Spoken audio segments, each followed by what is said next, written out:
guys, welcome to Up to 6 p.m. My name is Parki Mahajan, and I'm so glad that you clicked on this video for God knows what reason.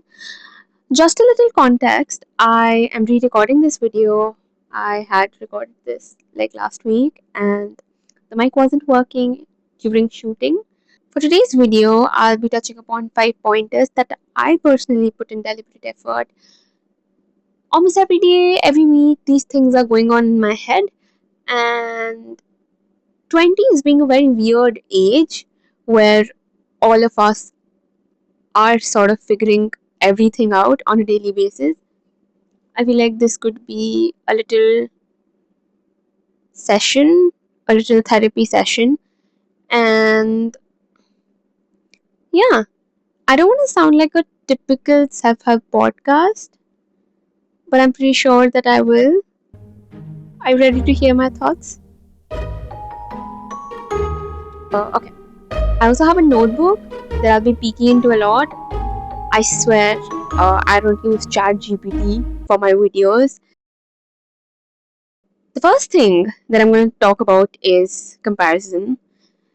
Comparison being something very, very normal. Please make sure you don't think about it as an emotion. I used to do that a lot. I thought that comparison is an emotion. I feel like comparing myself, but that's not really true. It is more like a cognitive habit that we have developed over the years. And it's honestly not a fault.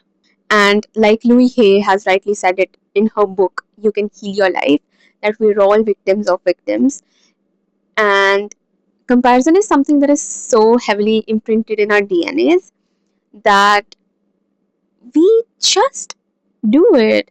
Even as children in schools, we were always compared on the basis of our grades, our performance in sports. How I look at it is that an imaginary graph exists where we as individuals evaluate ourselves, our accomplishments, our opinions in contrast to others. And this has always existed in the society. It still exists and it will always exist. There's no cure to something that has always been there. And also, our age is such that drastic changes are supposed to happen in everybody's lives. We're no more a part of school, we're no more in our colleges. Most of us have graduated, and somebody's probably on to the next degree, somebody's probably doing a better job than you, somebody's probably traveling the world, and that might be something that you want to do, and somebody might be preparing for high rocks. Now I consider that as a life-changing thing too. See, the thing is, you're always gonna navigate your own growth by comparing yourself to the other person, which is pretty much okay. For example, if you're into sports and you play with a certain opponent and he or she always beats you, and one day you beat them, obviously you realize that you've gotten comparatively better. Now, what is not cool is that the comparison getting to your head and becoming superiority complex, or comparison taking the form of jealousy. Now, jealousy is again a very uncomfortable and complex emotion. It comes and goes, it will always be there. What you need to do is you need to change your perspective. Now, the best way to see jealousy is that if someone else has something that you probably want, first of all, it is okay to want that. Second, if somebody else has it, it doesn't mean that you cannot have it. And third, if you want it, it doesn't mean that they don't deserve it. Just be happy for them. Just like they say it, fake it until you make it. And you don't have to feel bad or anything about it. If you genuinely want it as much as them, are you even working hard for it? Or working hard is another point only. Are you even doing something for it? And I think if you start seeing situations in that manner and you start questioning yourself in that manner, half of your problem gets solved and you kind of do better for yourself. To encourage people around you. I think we're all children within. The most secure ways to live your life is to encourage people, to hype people, to be supportive. And I truly cannot understand people who are not supportive because I have been very secure that way. I have always been surrounded by people, by friends, by family who's always supported me. And you truly don't know how much impact you can bring to someone else's life by encouraging them. A friend of yours wants to join a dance class, or they want to take music lessons, or maybe they want to learn swimming. It can be something really small and it can be something really big, like if they want to start their own business.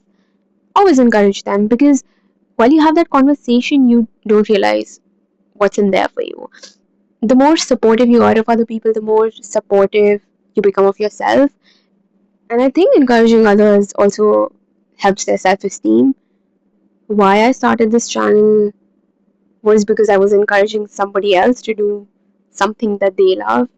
And that's how I kind of realized that this is something that I really want to do. The next take that I have is a little controversial. Being unbothered is one thing, not caring about something is another. But pretending to be a certain way so that you can be perceived in a way, I think it's really weird.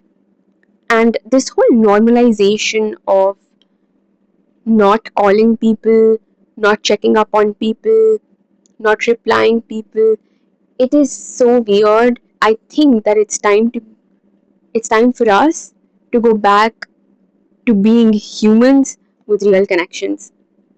Now I'm gonna go a little deep, okay? I think we should learn to be alone.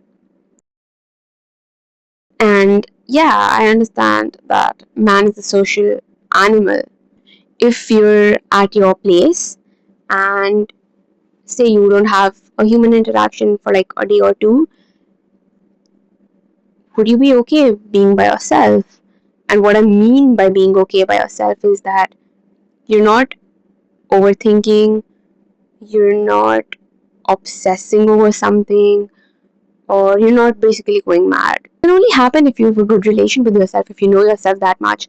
In case that's not the situation for you, please do not force yourself to be around people who you have nothing in common with, people who you don't even like. Because I've genuinely seen people try so hard to be around others they did not even like so that they could not be alone.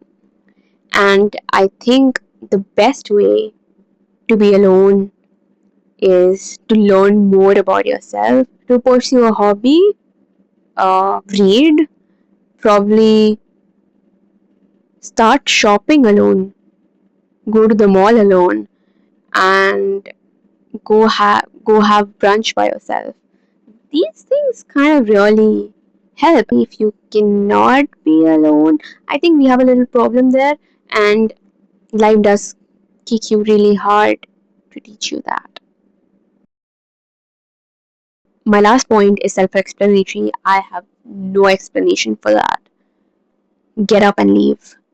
Leave spaces that have no room for growth and leave conversations that make you feel unwanted. Get up and leave.